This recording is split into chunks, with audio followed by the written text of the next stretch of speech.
لے لیں، کیونکہ یہ تھوڑے سے نکات جو ہیں وہ زیادہ ہیں، تقریباً 9-10 نکات ہیں، ان میں سے آپ اپنے مطابق جو ہے وہ کچھ نکات نوٹ کر لیجیے گا، کیونکہ بہت زیادہ لانگ کوسچن جو ہے ظاہر ہے 2 مارکس کے ہی ہوتے ہیں، اس لیے زیادہ آپ نے لمبا یاد نہیں کرنا۔ یہاں پر ہمارے پاس جو نکات ہیں، یہاں پر میں آپ کو بتا دیتی ہوں کہ قرآن نے اچھے اخلاق، سچائی، عفت، عہد، جرات، ثابت قدمی کا ذکر کیا ہے اور اچھے اخلاق اختیار کرنے کا حکم دیا ہے، اسی طرح برے اخلاق سے بچنے کا حکم دیا ہے۔ آگے ہے نبی کریم کے بنیادی فرائض میں سے ایک فریضہ تزکیہ نفس بیان کیا گیا ہے۔ آگے ہے آپ صلی اللہ علیہ وآلہ وسلم نے فرمایا میں مکارم اخلاق اور حسن اخلاق کی تکمیل کے لیے مبعوث کیا گیا ہوں۔ آگے ہے کہ آپ صلی اللہ علیہ وآلہ وسلم نے فرمایا تم میں سے بہترین لوگ وہ ہیں جو اخلاق میں بہترین ہیں۔ اگلا کوسچن ہے کہ اگلا پوائنٹ ہے نبی کریم کو ہمارے لیے اسوہ حسنہ قرار دیا گیا اور آپ صلی اللہ علیہ وآلہ وسلم کے اخلاق اختیار کرنے کا حکم دیا گیا۔ آپ صلی اللہ علیہ وآلہ وسلم کے اخلاق کے بارے میں فرمایا بے شک آپ اخلاق کے اعلیٰ معیار پر ہیں۔ اگلا ہے پوائنٹ ہمارے پاس کہ آپ صلی اللہ علیہ وآلہ وسلم نے بد اخلاق عبادت گزار عورت کے جہنم میں جانے اور خوش خلق لیکن صرف فرض عبادت بجا لانے والی عورت کو جنت کی خوشخبری دی۔ اگلا ہے ہمارے پاس کہ اخلاق حسنہ کے اختیار کرنے والے کو اللہ محبوب قرار دیتا ہے۔ آگے ہے برتری کا معیار اچھے اخلاق کو قرار دیا گیا ہے۔ آگے ہے اخلاق کا اجر سب عملوں سے بڑھ کر قرار دیا گیا ہے۔ یہاں پر میں آپ سے کہنا چاہوں گی کہ چھوٹے چھوٹے یہ جو لاسٹ والے 3 پوائنٹ ہیں ان کو بھی آپ اگر لے لیں اور پوائنٹ نمبر جو 5 ہے وہ بھی اگر آپ لے لیں یا پھر پوائنٹ نمبر 4 لے لیں اور 3 اور 2 بھی لے لیں تو یہ بھی آپ کے لیے کافی ہوں گے۔ اگلا کوسچن ہے کوسچن نمبر 4 اخلاق کی تربیت کے ذرائع کیا ہیں؟ تو یہاں پر فرسٹ آف آل ہمارے پاس آتا ہے اسلامی عقائد، توحید، آخرت کا عقیدہ اخلاقی اصلاح میں اہم کردار ادا کرتے ہیں۔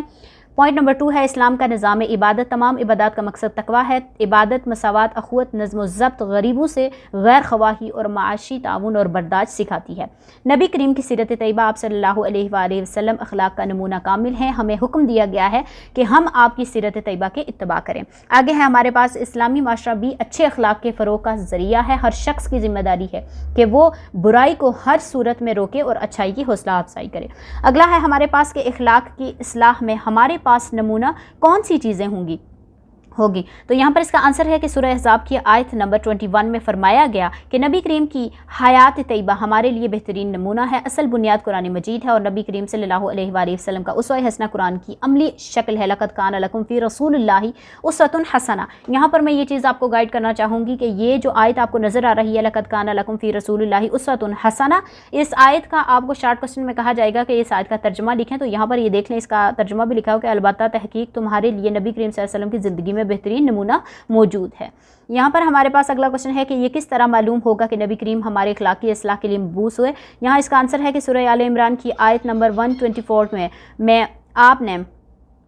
آپ کے فرائض نبوت کا ذکر کیا گیا ہے۔ اس میں ایک یہ بھی ہے کہ آپ صلی اللہ علیہ وسلم لوگوں کے نفوس کا تزکیہ بھی فرماتے تھے۔ اس کے علاوہ آپ صلی اللہ علیہ وسلم نے فرمایا میں اس مقصد کے لیے مبعوث ہوا ہوں کہ انما بعثت لأتمم مکارم الاخلاق، حسن اخلاق کے معیارات کی تکمیل کروں۔ اگلا کوسچن ہے ہمارے پاس اسلامی عقائد انسانی اخلاق کی اصلاح میں کیا کردار ادا کرتے ہیں؟ اس کا آنسر ہے کہ عقیدہ توحید انسان میں شجاعت اور جرأت، اقدام اور عزت نفس اور خودداری، مساوات، اخوت، خود اعتمادی، توکل کی صفات پیدا کرتا ہے۔ عقیدہ توحید انسان کو بے راہ روی سے روک کر اس میں احساس ذمہ داری، مسئولیت اور مواخذے کا احساس پیدا کر کے کسی پر ظلم و زیادتی سے روکتا ہے۔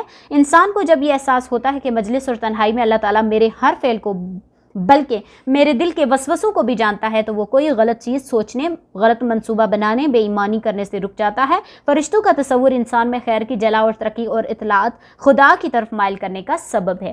اگلا کوسچن ہے اسلامی عبادات اخلاق کی اصلاح میں کیا کردار ادا کرتی ہے؟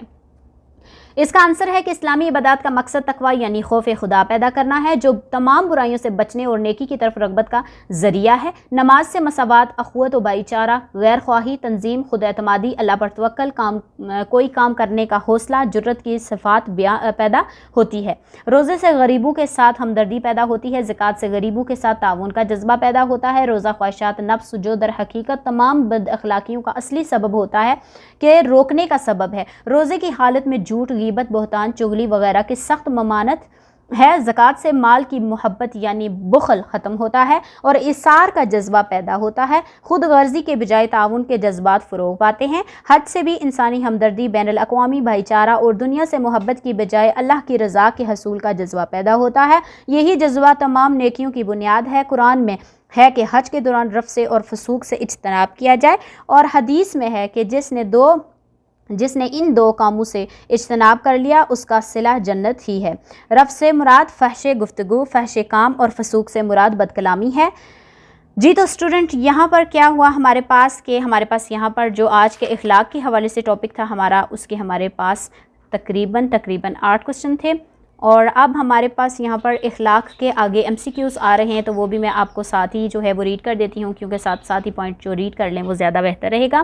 اس اخلاق والے حصے میں جو MCQs آ رہے ہیں وہ ہے کہ پیدائشی طور پر ہی انسان اچھے یا برے اخلاق کے ساتھ پیدا ہوتا ہے، تو اس میں فرسٹ آف آل جو ہے وہ یہاں پر میں صرف اور صرف آپ کو رائٹ آپشن ہی بتاؤں گی، کیونکہ اگر 4 ریڈ کرنے لگوں گی تو ویڈیو بہت زیادہ لمبی ہو جائے گی۔ رائٹ آپشن جو اس کا ہے انسانی فطری حالت میں پیدا ہوتا ہے، اس کا ماحول اس میں اچھے یا برے اخلاق پیدا کرتا ہے، یہ کیا ہے اس کا رائٹ آپشن ہے۔ اگلا ہے یہاں پر ہمارے پاس کوئی چیز بھی اخلاق کے بڑھنے بگڑنے کا سبب نہیں بنتی، اس کا رائٹ آپشن ہے کہ اس کا ماحول اور والدین اس کے اخلاق کو بناتے بگاڑتے ہیں۔ آگے ہمارے پاس یہاں پر ہے کہ کیا اسلام کی اخلاقی اقدار المغیر ہیں، تو اس کا رائٹ آپشن ہے المغیر ہیں۔ آگے ہے ہمارے پاس کہ کیا اسلامی اخلاقی اقدار دائمی ہے، تو اس کا آنسر ہے جی دائمی ہے۔ اگلا ہے اسلام کی اخلاقی اقدار کی بنیاد کون سے نظریات ہیں، تو وحی الہی جو ہے اس کا پوائنٹ ہے۔ آگے ہمارے پاس ہے کہ اسلام کے اخلاقی ضوابط میں کیا اصول پیش نظر ہیں، تو اس کا جو رائٹ آپشن ہے وہ اعتدال پسندی۔ آگے ہے اسلامی اخلاق میں کس طرح کی ذہنیت کار فرما ہے، تو اس کا رائٹ آپشن ہے روشن خیالی اور پر امیدی بلند خیالی۔ آگے ہے قرآن میں نبی اکرم صلی اللہ علیہ وسلم کے اخلاق کے بارے میں کیا کہا گیا ہے، تو اس کا رائٹ آپشن ہے آپ صلی اللہ علیہ وسلم بلند ترین اخلاق معیار پر ہیں۔ اگلا ہمارے پاس ہے کہ نبی کریم صلی اللہ علیہ وسلم کی اخلاق کس چیز کا عملی نمونہ ہے، تو اس کا رائٹ آپشن ہے اللہ کی رضا اور انسانوں کی خدمت۔ اگلا ہے ہمارے پاس کہ برا سلوک کرنے والے سے ہمیں کیا رویہ اختیار کرنے کا حکم ہے، تو اس کا جو رائٹ آپشن ہے کہ برے سلوک کے باوجود اچھا برتاؤ کرے۔ اگلا ہمارے پاس جو ہے وہ نیکسٹ جو ہے میں ابھی یہاں پر آپشن لگا دیتی ہوں کہ نیکسٹ جو ہماری ویڈیو ہے وہ ہم کیا کریں گے، اگلی میں ہم ریڈ کریں گے۔ اگلی ویڈیو میں ہمارا ٹاپک ہوگا تقویٰ اور اس کے کوسچن اور اس کے MCQs ہم تمام اگلی ویڈیو میں ریڈ کریں گے۔ تو چلتے ہیں، جانے سے پہلے میں کہنا چاہوں گی کہ اگر آپ میرے YouTube channel study with me PK میں پہلی بار آئیں تو please subscribe to my YouTube channel and press the bell icon, تاکہ ہر نئی آنے والی ویڈیو آپ تک بروقت پہنچ سکے۔ تو انشاءاللہ ملتے ہیں اگلی ویڈیو میں۔ اللہ حافظ۔